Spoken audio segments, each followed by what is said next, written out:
Hello, konnichiwa!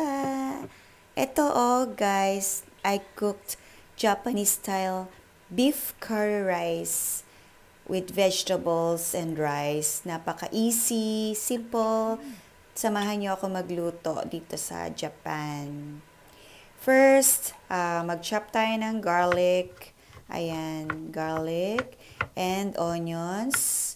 Saka, kailangan talaga ng katawan natin yung balance, may vegetables, carrots, ayan, orange, kailangan ng body natin, orange color, ayan, potatoes, or jagaimo, in Japanese word, nasu, or eggplant, sa kawali, maglagay ng oil, at saka bawang sibuyas, gasa, at ilagay ang meat.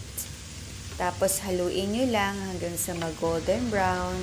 Tapos, ilagay nyo na yung vegetables na hinahati-hati natin or chop natin. Lagyan ng water bago takpan para palambutin ng 20 minutes.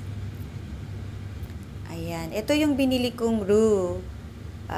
Chukara ang flavor niya. Ibig sabihin, medyo maanghang-anghang. Ayan, may instruction pa siya, oh.